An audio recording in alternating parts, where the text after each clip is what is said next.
If you have not met me, I am Stephanie, and some of you may know me through Nanny Tees. You may know me through Nanny Agency School. You may know me from social media, but I am Stephanie, founder and CEO of the Nanny Agency School, the Matoto Agency, which is my agency that I started in 2012, and Nanny Tees, which I started in 2016. It has been 8 years, and I am excited to just chat with you just for a little bit. And I'll just tell you a bit about my story. And I shared it earlier today on social media, but I started nannying in 2007. Yeah, 2007, 2008. And of course, I grew up as the family babysitter, the neighborhood babysitter. And I was just the person who held all the kids in church. I just had a love for children since I was younger, and I would just, find myself around the kids. So I studied music in college, and my plan was to be a singer. I was going to travel and write and play, and maybe I'll still do that. But I started teaching early childhood music classes, and then I offered services for childcare on the side. And of course, you're teaching your children music or the kids music. Their parents are going to trust you to watch their children. So I started nannying my students. And from then on, people kept having babies and I kept getting hired. Um, and so during that time, I would find myself, if I was not available for a nanny job, I would send my sister out to jobs. She was a teacher. She's like, oh, yeah, I'll go watch the kids.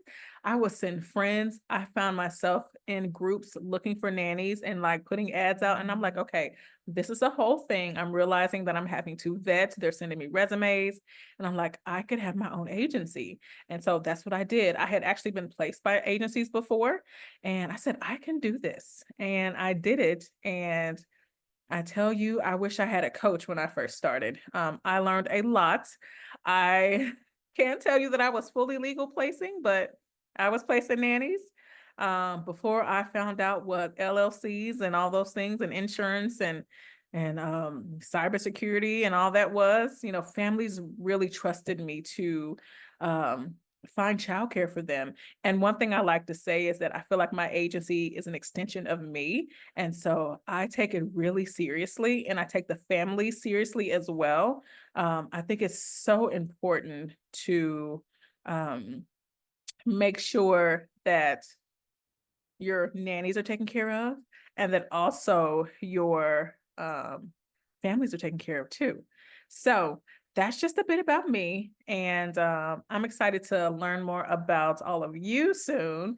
But I wanted to share just a few tips and a few things to think about if you're planning to start your own agency and if this is the time for you to do it. And I will say, um, time is kind of relative.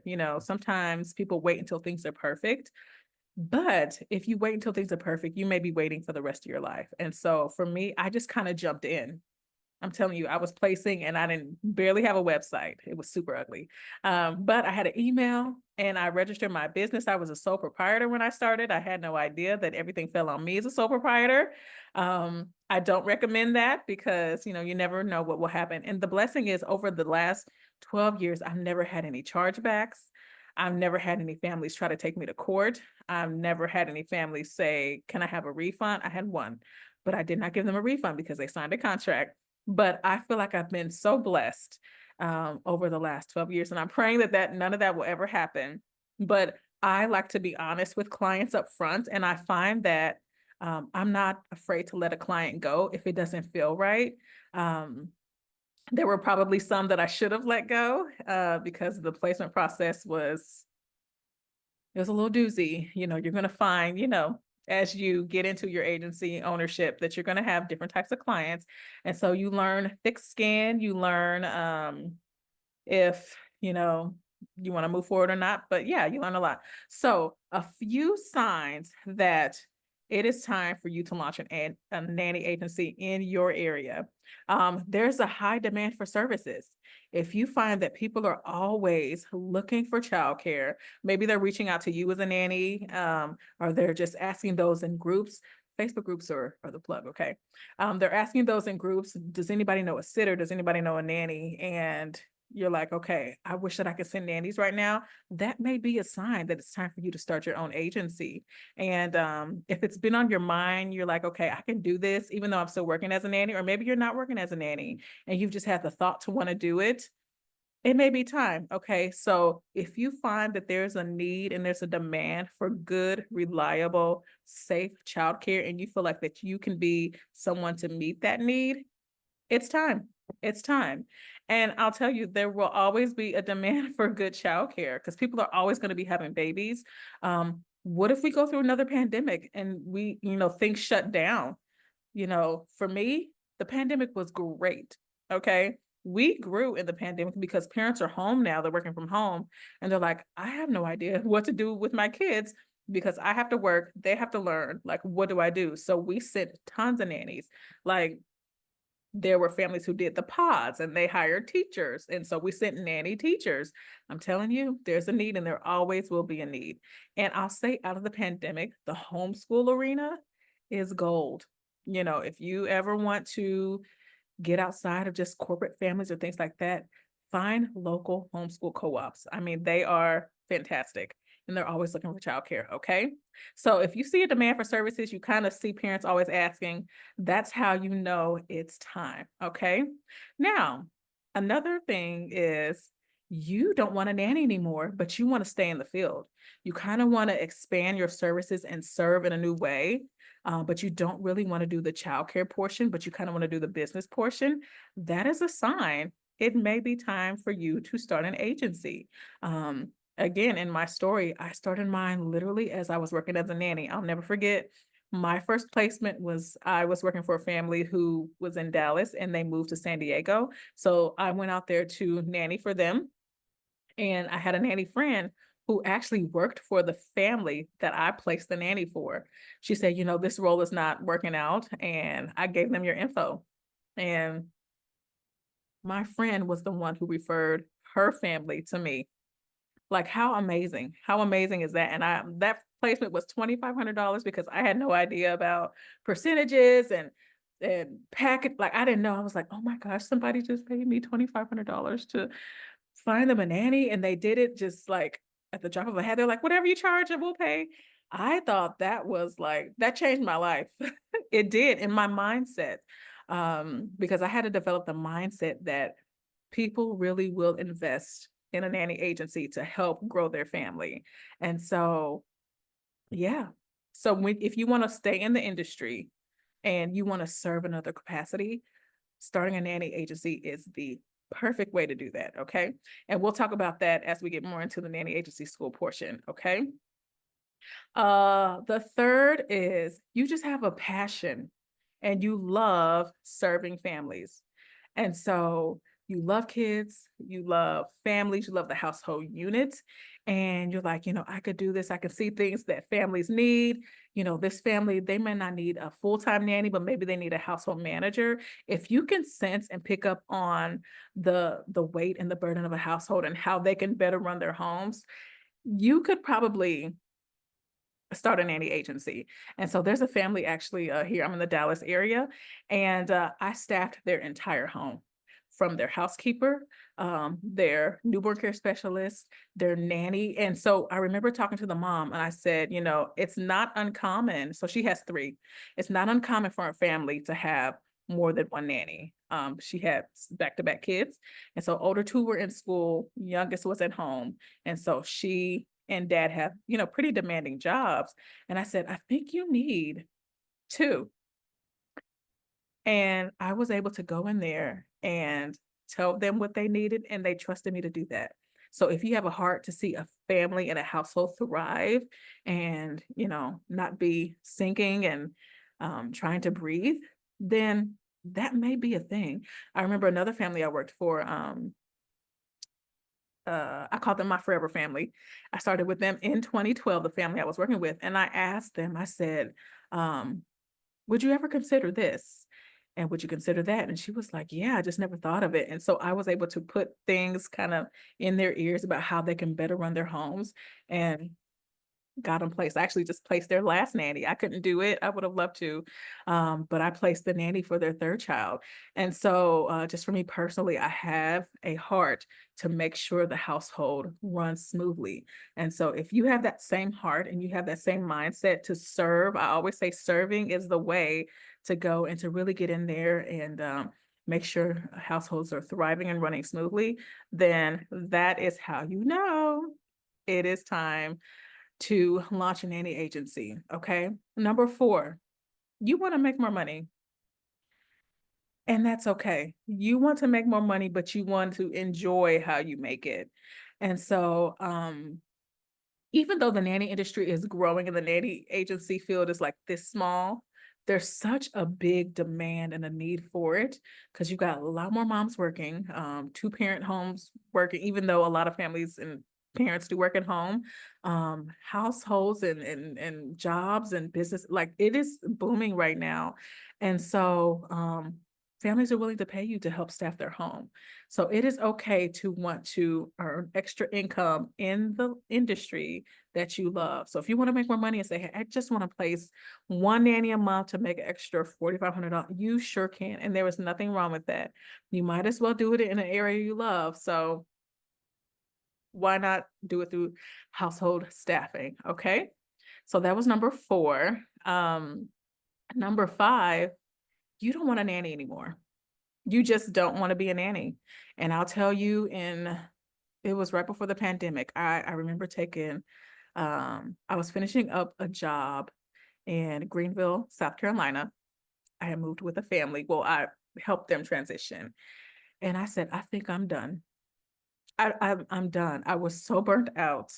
And it was a single mom, very well to do. I mean, she could probably afford the world. Okay. And I felt like my time was up. And I knew that when I was at work and my mind was somewhere else, it was time for me to transition out. You know, I felt that the family deserved someone who wanted to be mentally there. Um, and that's another thing too. Like when I talk to my candidates, I say, hey, you know, this is not just a money making position. You're literally becoming a part of the family. You are making sure the kids are taken care of. You're making sure their education, that they're growing, and like you are a part. Okay, even though it is a job, you know, you're a big part of their lives. And when I found that I was burnt out and that I had checked out, it was time for me to get out. Okay, it was time for me to get out. So if you say, hey, I'm not taking any more nanny jobs, just like I did, and I don't want a nanny anymore, then that's fine. Now I still do offer as needed services because I still need my baby fix, but I have not been with the family full time since 2019. Yeah, and I remember saying, I said, "This is my last nanny job, and I'm just gonna thug it out." Okay, thug it out meaning I'm a hustle, do what I have to do to grow this agency, and only focus on it because they say what you focus on will grow. And I found myself because I was nannying, because I was trying to do some coaching, and because I was running nanny teeth and all this stuff, my agency suffered because I was not focused on it, and because I didn't have help. I didn't know all of the things that I know now, but as soon as I'm telling you, as soon as I made a decision that I was going to do it, I felt like everything started opening up for me. Everything. And again, the pandemic was a great tool. So, I know that was not long, but I just wanted to go through that list again, go through that list of how you know it's time to start a nanny agency. And I wanted to leave some time for Q&A, and then I'll talk a little bit about the nanny agency school. So if you have any questions, please put them in the chat box. And if you're watching this, the replay, I know I will share it out. Please email me. I love emails. I'm always in my email and I'm happy to answer any questions. But is there anybody who's watching that feels that they're in that season where, you know, you're working a nanny job or you're like, okay, I'm ready to do something else. I'm exhausted, maybe burnt out, and it's time, or maybe you had it on your mind for a while. Let me know in the comments. And if you have any questions, I'm happy to answer them.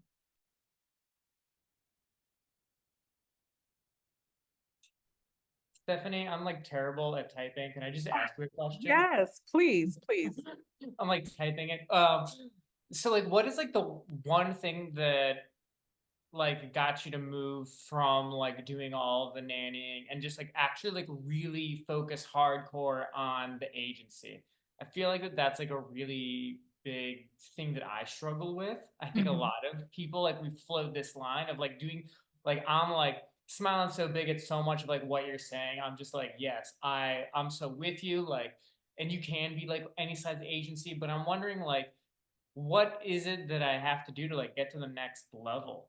Like, I suppose like, yeah, just like, I feel like, is there something that you were like, yes, I know now's the time that I should grow this, and like there was something you did or felt like it was giving you more momentum? Mhm. You know, one thing honestly that helped me, and that's such a good question. I have a couple of answers, but I'll say the first thing was definitely making a decision that I was going to do it because I feel like, again, when I decided in my mind, everything started opening up. But I also had to make sure I had all of my ducks in a row because, again, when I first started, I'm telling you, don't tell anybody, but I was not the most legal business.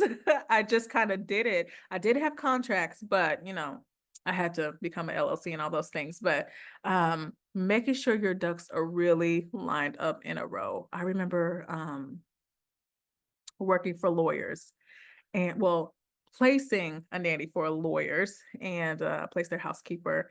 And they really, really tried to, change my systems and processes and things like that. And well, what about this? Can you change this in the contract? And I said no. And so I think having your systems, you got to have all your groundwork, make sure you're legally registered, make sure you have all your contracts in place, make sure you have your marketing in place. And we could touch on marketing and social media just for a second because there's so many great things that you can do to leverage that and use that. But I also made sure to and never forget the vision because I feel like if you um, only focus on the money or you only focus on the placement, but you don't focus on the serving aspect of it, parents can tell, nannies can tell. And it's just, I feel like it won't work if you forget the purpose of it. So, Danny, hopefully that answered your question, making sure you have all the ducks in a row and then making sure, you make the decision that you're really going to do it. Now, if I could go back, even though I made the decision, I probably would have worked a little longer to save some money, even though I did make that first placement while working. But because I didn't know about, all the systems and things and all other stuff, I would have definitely saved some more money. And I wish I would have known. I can tell you guys that I do use Engine Hire for my CRM.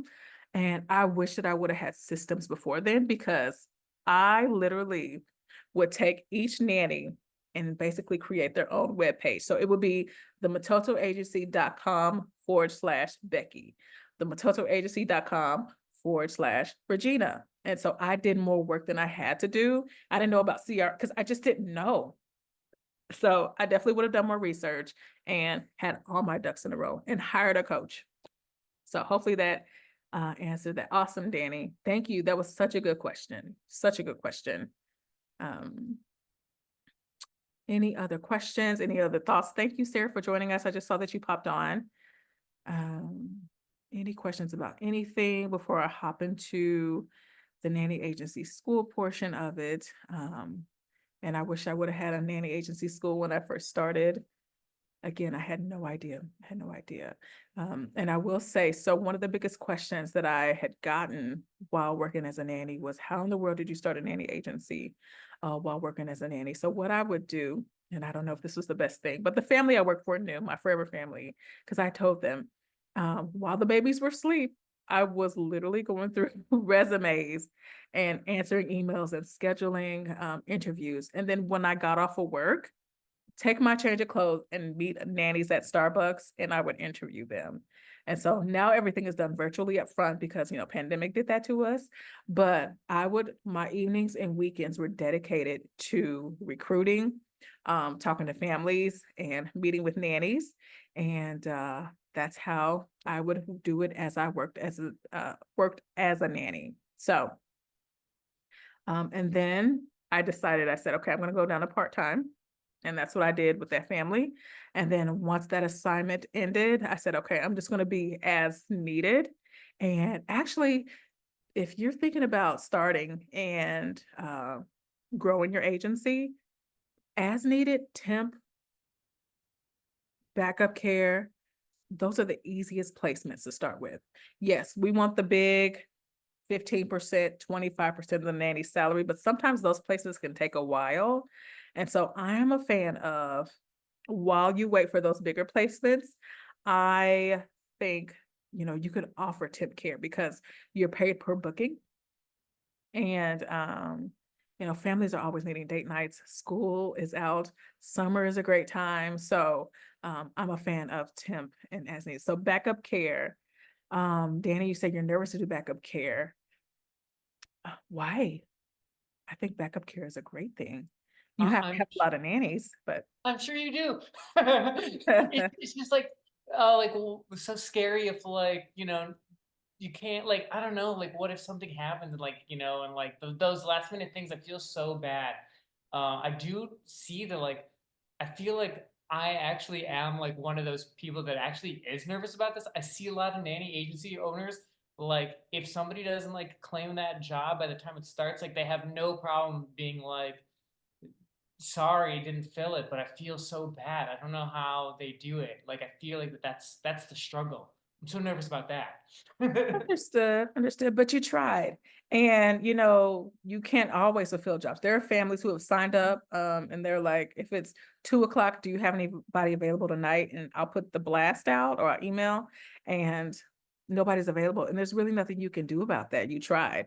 And so that's why we have other agencies that can kind of step in. And I will say this too. I actually partner with local agencies. There's another agency I needed to fulfill. We did a Jewish synagogue and I was just struggling. And I reached out to the agency. I said, hey, I need a couple nannies for this date. Do you have anyone? And she sent somebody like that. And I paid her the booking fee. And so I think there's this whole misconception that, you got competition and you don't want to do all this. And I think whoever you're called to serve, you will serve. Yes, you have to market. Yes, you have to put yourself out there. But, when you start thinking about the competition part of it, I think you lose focus on the vision. And so don't be afraid to partner with other agencies. There's actually an agency in Houston that I've done several placements with, and she's placed nannies for me. So, and it's a win-win for everybody. So I think, if you have the mindset of collaboration and we all win together, I would rather get 50% of a placement than no placement at all. Okay. So don't be afraid to partner and connect with other agencies. And all of these types of things we talk about in the nanny agency school, which I actually started in 2021. I'm telling you, I remember one day I had like 3 people reach out. Can you walk me through I said, okay, I've got to do something about it. So I launched the nanny agency school in 2021. And to date, we've had 70 go through the program. And I'm so proud of uh, all the agency owners and the work they're doing to change their communities. And quite honestly, we need more agencies. There's so many different types of agencies you can have. I mean, you can do sitters only. You can be a household manager agency and you place nothing but household managers. You can do nothing but personal assistants. There's tons of families who, mom, she's just like so overwhelmed and she needs somebody to cater to her. You can do that. You could have like a concierge service that only does as needed. Maybe a family has a project and you hire the concierge through your agency and you send somebody out to mom just needs laundry and pantry organized for the day. And you can have that type of agency. You can, of course, have the, nannies and household staff. And maybe you only do corporate backup care, which is what we talked about. There's some great corporate backup care agencies, or you can get your own corporate contracts. I'm a fan of, yes, you could work with the other type of backup care companies, but sometimes these small businesses have the capital to provide backup care as a benefit for their employees. So you can go straight to the HR director and say, hey, we offer childcare as a backup, as a benefit to corporate employees. That could be your niche. There's so many things you can do weddings only. There's a great agency here that only, I think they're called Black Tie something, childcare. They only do weddings and that is their lane and they are thriving. I'm like, teach me, okay? We've done some weddings too and they're tons of fun. I've actually worked those. There's, gosh, there's so many hotels, summertime travel. We're booked with a couple hotels here, and they just give our information to residents, and we'll send a nanny for families who need care. You connect with us people in the sales department. So there's so many different things you could do. Um, I just think that whatever you decide to do, make sure you love it and that you keep the mindset of service. So the Nanny Agency School Cohort 6 is open for applications and open for registration. And so if you have not applied, definitely head over to nannyagencyschool.com/apply. And then once you apply, you get all the information to register. So we've changed the model a little bit. So we start with our one-on-one sessions. We used to start with the group, call up front, but I wanted to actually get to know you before we just jump into the group setting. So you do get 6 one-on-one sessions with me. And I will say with every cohort, this is 4 months, every cohort, we've gone an extra month because I want to make sure that you launch right. I go through the whole business setup model. We do the social media marketing. We'll do the community marketing. I am a fan of getting involved in your community, whether that's the Chamber of Commerce, you go to local events, 4th of July is coming up. We're sponsoring bottled water. Y'all, people love bottled water sponsors, okay? That is a way to get your name out there.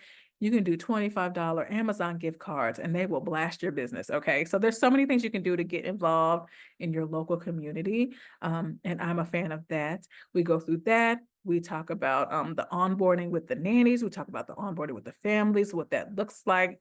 When do you collect payment? You get your all of your agency contracts. So your client to agency contract, your candidate to agency contract. We have agency employee contracts. I'll talk to you about hiring contractors because, if I could have gone back, I would have hired up front.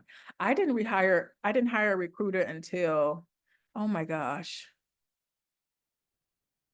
a few years ago, honestly. It was me. I was a one-woman show. Now, I did have some contractors here and there, but hiring early because the more help you have, the more you can grow. So we'll talk about the hiring process and what that looks like. We will talk about, oh gosh, there's so much. There's so much we will talk about. I will help you plan your launch.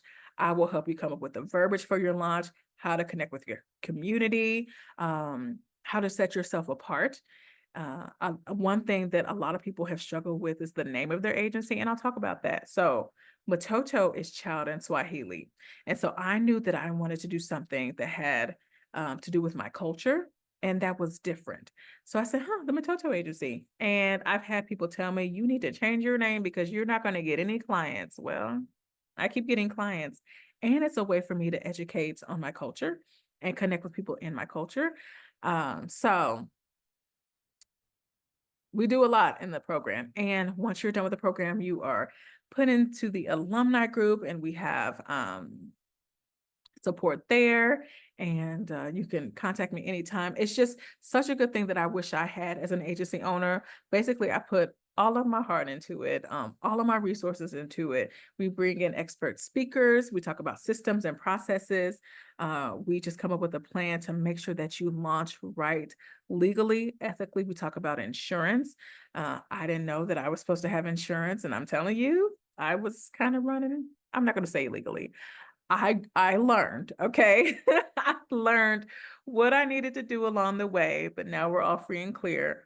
And yeah, there's so many ways that you can serve and grow and pivot. I'm pivoting now, and we are expanding services, and we talk about what you do when times are slow. I've had some very slow seasons.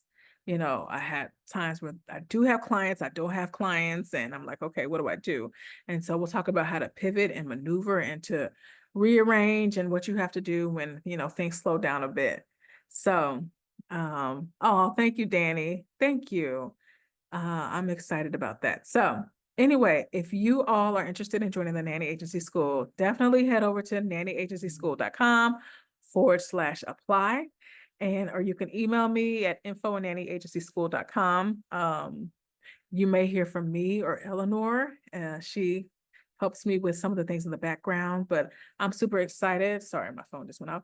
Super excited about this next cohort, and I'm excited to serve because it is in my heart to teach and to pour in and offer wisdom to those of you who want to serve in a new way. I know that if I can do it, you can do it. I have a nanny agency owner. She just launched in June and she already has her first placement. But it was so cool because it was somebody who was already within her own network. I am a fan of starting with who you know. When I first started, I literally went back to every single family I worked for and I said, "Hey, I am so excited that I'm starting a nanny agency and I wanted to know if you can share it with your network." Because usually, if you nanny for a family, they know other families who can afford your services. And we talk about that too. You technically can't market to everybody. I had to learn that the hard way. I put an ad in a magazine. I've done it twice and I'm like, why did I do that? And I got one phone call in this magazine because it's a magazine that's like distributed, excuse me, all over Dallas. And I said, well, all over Dallas is not my target market. And so I've literally had to learn how to go directly to my client. So and so, so much so that I connect with like neighborhood associations in this part of the city that only have 300 houses in the neighborhood and this gated, like we go in because you're going to learn you can't market to everybody depending on the type of service. Now, I feel like there should be more sitter and temp again, like I mentioned, because those are the easiest placements, but you have to make sure you keep on recruiting. We never stop recruiting. I have a post on Indeed that's a general post that just keeps going. I am in Facebook groups all the time recruiting. So we'll talk about all of that. We will talk about your state. We've had some people, in other countries, but I know every state is different. For example, New York, you have to have an actual address and I think an actual office. And there's a license you have to put at the bottom of your agency website. But in Texas, we don't have to. I think there are some states that um, you can have a non-compete while other states it's like it's banned. So we, find out your state's laws and labor laws and everything like that. So again, if you have any questions, please, please, please connect with me. Let's get started. And again, one-on-ones will begin next week.